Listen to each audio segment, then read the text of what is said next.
इस वीडियो में हम जानेंगे कि सौरभ मुखर्जी के हिसाब से एक आम इन्वेस्टर अपने और अपनी फैमिली के लिए बेस्ट फाइनेंशियल प्लान कैसे बनाए।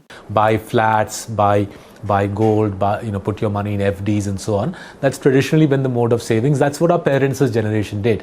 पहला सवाल उनसे पूछा गया कि मार्केट ऑल टाइम हाइस पे है, फिर भी बहुत से लोग इक्विटीज में इन्वेस्ट नहीं करना चाहते। वो अभी भी गोल्ड और रियल एस्टेट में इन्वेस्टेड है, तो उनको कैसे बताए कि क्या करना चाहिए। सौरभ मुखर्जी कहते हैं, हिस्टोरिकली यही रहा है हमारी कंट्री में प्रेफरेबल सेविंग का तरीका। फ्लैट्स खरीदना, गोल्ड खरीदना, अपना पैसा एफडीज में लगाना, यही ट्रेडिशनल मोड है सेविंग का। यही हमारे पेरेंट्स और उनकी जनरेशन ने किया है। अब ये चीज़ उनके लिए इसलिए काम की क्योंकि 20 साल पहले इंडिया में सीपीआई इन्फ्लेशन 2 से 4% था। तो अगर आप टैक्स कटने के बाद 5% कमा रहे हो तो वो सही था, मतलब आपकी वेल्थ कम नहीं हो रही थी। अब आपकी और मेरी जनरेशन, हमारे रहने का तरीका ही 6 से 7% से बढ़ गया है, और इसलिए ओल्ड स्टाइल इन्वेस्टिंग करना in physical assets, low risk financial assets जो इतना ज़्यादा रिटर्न नहीं देता, उससे एसेट्स डिप्लीट हो रहे हैं। और इसलिए पिछले 10 साल में सौरभ मुखर्जी जब अपनी कॉफ़ी कैन इन्वेस्टिंग बुक लिख रहे थे, उनको ये पॉइंट काफ़ी क्लियर हो गया कि जो पूरी जनरेशन है इंडिया की, जिन्होंने अपने हार्डवर्क से फिजिकल सेविंग्स का घड़ा भरा है, वो ख़त्म होता जा रहा है और रिटायरमेंट के 20 साल के पहले ही वो वेल्थ ख़त्म हो जाएगी। और ये प्रोबेबली बहुत सीरियस इशू है जो इंडिया फेस कर रहा है। पिछले 8 से 9 साल में स्टॉक मार्केट ने बहुत अच्छा किया है, बट लोगों में अभी भी डर है स्टॉक मार्केट को लेकर। वो ये रियलाइज़ नहीं कर रहे कि अगर वो स्टॉक मार्केट में इंटेलिजेंटली और कंजर्वेटिवली इन्वेस्ट नहीं करेंगे तो उनकी वेल्थ धीरे धीरे ख़त्म होती जाएगी अगले 10 से 20 साल में। और अगर कहे कि अगर आपकी अपनी वेल्थ 1 से 2% हर साल ख़त्म होगी, तो अगले 10 से 20 साल में आप अपनी आधी वेल्थ खो दोगे और वो पूरी इंडियन जनरेशन को भारी पड़ेगा। तो आपको स्टॉक मार्केट में इन्वेस्ट करना चाहिए, और ये भी इंटेलिजेंटली और कंजर्वेटिवली करना होगा, तभी आपकी वेल्थ बढ़ेगी। दोस्तों, अगर आपको ये वीडियो पसंद आ रहा है तो इस चैनल को लाइक, शेयर और सब्सक्राइब ज़रूर करें। अगला सवाल उनसे पूछा गया कि असल में फाइनेंशियलाइजेशन ऑफ सेविंग्स का मतलब क्या है और कैसे यूज़ कर सकते हैं उसको। उनका जवाब था, तो ये फाइनेंशियलाइजेशन ऑफ सेविंग्स पिछले 2-3 सालों में काफ़ी कॉमन वर्ड बन गया है। सिंपल लैंग्वेज में समझाए तो इसका मतलब है अपनी सेविंग्स या अर्निंग्स को फिजिकल एसेट्स जैसे लैंड, फ्लैट्स, ज्वेलरी से दूसरे एसेट्स में ट्रांसफ़र करना, जैसे mutual funds, insurance, direct equities. ये सबसे सिंपल प्रोसेस है जिसकी हम बात कर रहे हैं। ये ट्रिकी इसलिए है क्योंकि जो मेंटल शिफ्ट चाहिए वो काफ़ी इंटेंस है। मेंटल शिफ्ट वो है जिसमें आप लैंड या फ्लैट्स या गोल्ड खरीदने की बजाय सोचे कि आपको फाइनेंशियल एसेट्स में इन्वेस्ट करना है, स्पेशली इक्विटी से रिलेटेड एसेट्स जो वैल्यू में फ्लक्चुएट होते हैं, और वो ही लोगों को डराते हैं। लेकिन वो रियलाइज़ नहीं करते कि आप इक्विटीज़ में इंटेलिजेंटली इन्वेस्ट कर सकते हैं, वेल्थ को कंपाउंड कर सकते हैं स्टेडी रेट पे। आप इक्विटीज़ में कंसिस्टेंटली कंपाउंड कर सकते हैं और वही अपनी वेल्थ को फिजिकल एसेट्स में डिप्लीट होने से बचा सकते हैं। तो फाइनेंशियलाइजेशन धीरे धीरे फिजिकल एसेट्स से निकल रहा है और insurance, mutual funds, direct equities में जा रहा है। इंटेलिजेंट और कंजर्वेटिव तरीके से आप इन्वेस्ट करोगे तो आपकी वेल्थ धीरे धीरे बढ़ती चली जाएगी। दोस्तों, इन्वेस्टिंग और स्टॉक मार्केट से रिलेटेड अगर आप बुक्स बाय करना चाहते हैं तो डिस्क्रिप्शन में लिंक्स दी हुई है, उस पर क्लिक करके आप बाय कर सकते हैं। अगला सवाल उनसे पूछा गया कि आप अपनी सेविंग्स को कैसे मैनेज कर सकते हो to create long term wealth. तो सौरभ मुखर्जी ने चेतावनी देते हुए कहा कि चाहे उन्होंने सारी एग्जाम्स पास की हो, लेकिन मास्टर्स एक फाइनेंशियल एडवाइस देने का बिजनेस नहीं है। लेकिन लोग ये कर सकते हैं कि वो सेबी की वेबसाइट पे जाए, वहाँ पे काफ़ी रजिस्टर्ड इन्वेस्टमेंट एडवाइजर्स की कॉन्टैक्ट डिटेल्स है, और वहाँ सिलेक्ट करें क्वालिफाइड इन्वेस्टमेंट एडवाइज़र जो आपकी वेल्थ क्रिएट करने में आपकी हेल्प कर सके। अगर आपको क्विकली समझना है इस प्रोसेस के बारे में, तो सौरभ मुखर्जी ने अपनी book Victory Project 6 steps to peak potential में बताया है। ब्रीफली बताएं तो सबसे पहले आप अपने फाइनेंशियल गोल्स को समझें। आप किस चीज़ के लिए सेव कर रहे हो, अपने बच्चों के एजुकेशन के लिए, अपने रिटायरमेंट के लिए, या एक हॉलीडे होम के लिए। अपने फाइनेंशियल गोल्स के बारे में क्लियर रहे। फिर उसके बाद अपने फाइनेंशियल गोल्स को इन्वेस्टमेंट प्लान में ट्रांसलेट करें। और आसान तरीके से कहे तो आप 2 एरियाज में देख रहे हैं। पहला है pool of safe harbour assets जो अपनी वैल्यू को होल्ड करके रखते हैं, उनकी वैल्यू स्टेडी होती है, जो हमेशा ही रहेगी। अगर आपकी लाइफ में कुछ गड़बड़ हो जाती है तो government bonds, mutual funds, fix deposits उस कैटेगरी एसेट्स में आते हैं जो अपनी वैल्यू होल्ड करके रखते हैं। और दूसरा पूल ऑफ एसेट्स जो है वो है रिस्क एसेट्स। अब पूरा वर्ल्ड ही रिस्क एसेट्स का है, प्राइवेट इक्विटी फंड से लेकर वेंचर कैपिटल तक, म्यूचुअल फंड्स और एआईएफ्स के थ्रू। लेकिन एक सिंपल लैंग्वेज में इक्विटीज आपकी मेजॉरिटी ऑफ रिस्क एसेट्स होनी चाहिए। अब क्या इक्विटीज़ आपकी 60 to 80% होना चाहिए पोर्टफोलियो का? ये डिस्कशन आपको और आपके फाइनेंशियल एडवाइज़र का होना चाहिए। और ब्रॉडली कहें तो रिस्क फ्री एसेट्स 10 to 40% और risk oriented assets equities 60 to 70, मतलब 70 से 30 का स्प्लिट होना चाहिए आपकी एसेट एलोकेशन के लिए। ये तभी होगा जब आप क्लियरली आइडेंटिफाई कर लेंगे कि आपकी फाइनेंशियल गोल्स क्या है। अगला सवाल उनसे पूछा गया कि आप गारंटीड इनकम ऑप्शंस और instrument subjects to market risk में अपनी सैलरी को कैसे स्प्लिट करेंगे। हमारे देश में गारंटीड इनकम प्रोडक्ट्स बहुत पॉपुलर है, लेकिन वो काफ़ी बार मिसलीडिंग होते हैं। और सौरभ मुखर्जी एक्सप्लेन करते हुए बताते हैं कि बैकग्राउंड किस टाइप का है। 10 साल गवर्नमेंट बॉन्ड इंडिया में 15 साल पहले 15 से 16% का यील्ड देता था। और जब हमारी कंट्री अंडर डेवलप इकोनॉमी थी, सिर्फ गवर्नमेंट बॉन्ड्स पे ही आपको हाई यील्ड्स मिल सकती थी। तो वो उस एरा में ये गारंटीड रिटर्न प्रोडक्ट्स पॉपुलर बने। तो अब पिछले 10 साल में गवर्नमेंट बॉन्ड यील्ड्स 15 से 16% गिर गई है टू 6% टुडे। तो अगर आज आपको गारंटीड रिटर्न चाहिए तो जो सिंपलेस्ट वे है कि आप 10 साल का गवर्नमेंट बॉन्ड बाय कर ले, तो 6% बिफोर टैक्स जितना अच्छा हो सकता है उतना है। और अगर आप टैक्स फ्री बॉन्ड्स खरीदते हैं तो आपको 5.5% या 5% मिलेगा आफ्टर टैक्स। तो 5% आफ्टर टैक्स और 6% बिफोर टैक्स, इतना ही एरिया है गारंटीड रिटर्न्स का। तो बहुत लोग बेवकूफ़ बन जाते हैं उन गारंटीड रिटर्न प्रोडक्ट्स में जो 8 से 10% देते हैं। वो मिसलीडिंग है, उनसे बहुत सावधान रहने की ज़रूरत है। तो अगर आपको आपके रिटर्न्स गारंटीड चाहिए तो आप इन्फ्लेशन से ज़्यादा रिटर्न नहीं बना पाओगे। अगर आपको इन्फ्लेशन से ज़्यादा रिटर्न्स चाहिए तो आपको रिस्क लेना पड़ेगा।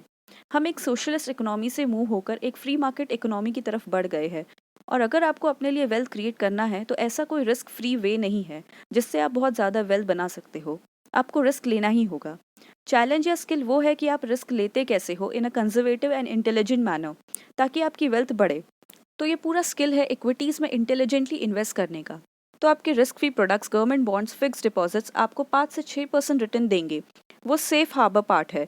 और उसमें कितना लगाना है कि आपको चाहिए कि रेगुलर इनकम स्ट्रीम आए आपके लिए। अगर वो नंबर एग्जाम्पल के तौर पे 10 लाख है, अगर आपको 10 लाख शॉर्ट बेसिस में चाहिए आपके लिए, तो आप 1.5 करोड़ की सेविंग्स को देख रहे हो रिस्क फ्री प्रोडक्ट्स में, अगर आपको हर साल 10 लाख गारंटीड इनकम चाहिए तो।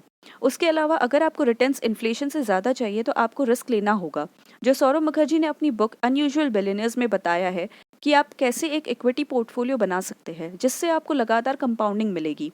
और अगर आपके पास ये सब करने का टाइम नहीं है तो आप एक फंड मैनेजर ढूंढ सकते हैं जो आपके लिए कर सकता है ये सब। म्यूचुअल फंड्स मासेस के लिए AIFs and PMS for H&Ws products है जो पब्लिक डोमेन में ऑलरेडी है, जहाँ पे आप इन्वेस्ट कर सकते हैं और प्रोफेशनल फंड मैनेजर्स की स्किल का फ़ायदा उठा सकते हो अपनी इक्विटी पोर्टफोलियो बनाने के लिए और उससे वेल्थ कंपाउंड करने के लिए।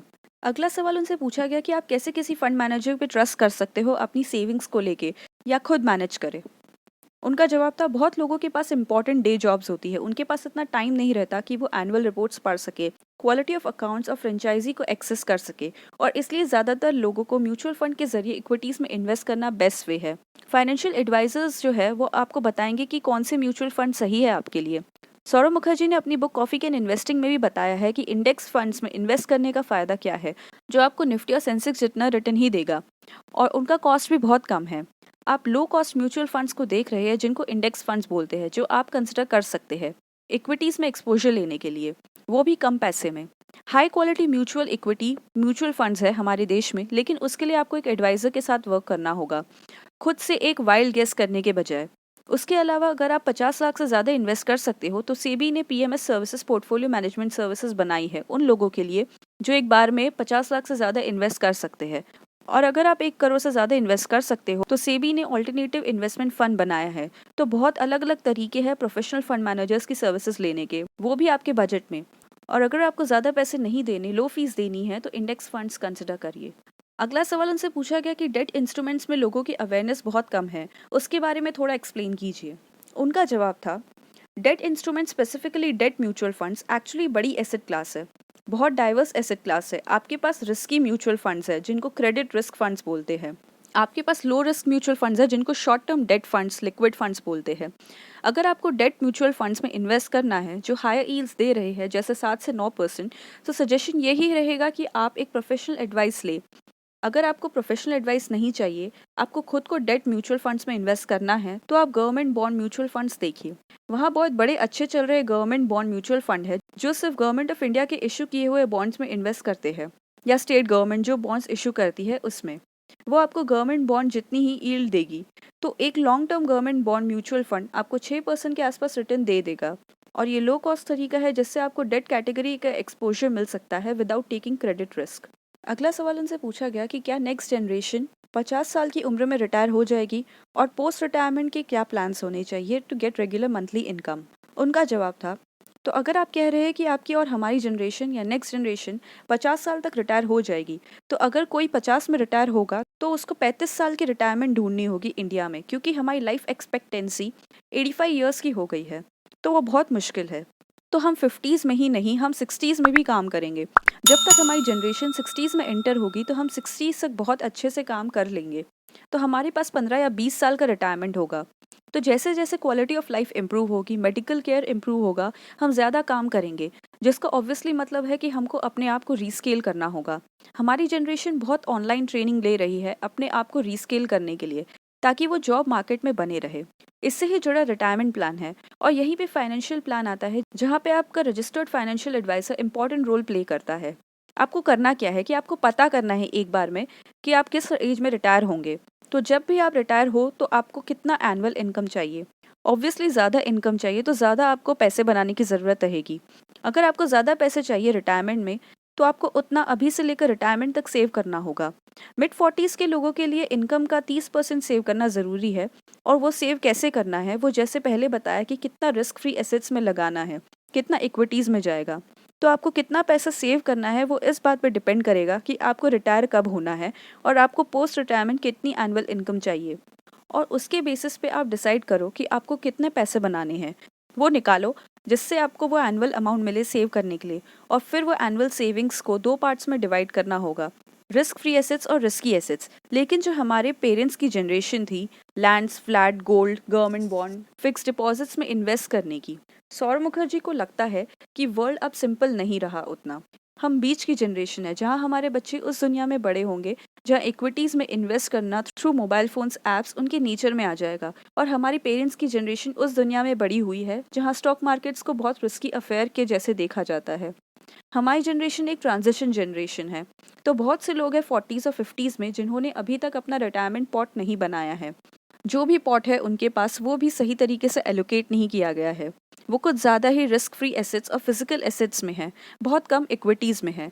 तो 40 से 55 के एज में लोग ज़्यादा रिस्क में हैं, क्योंकि उन्होंने ज़्यादा सेव नहीं कर रखा, और जो भी सेव किया है वो रॉन्ग एसेट क्लास में है।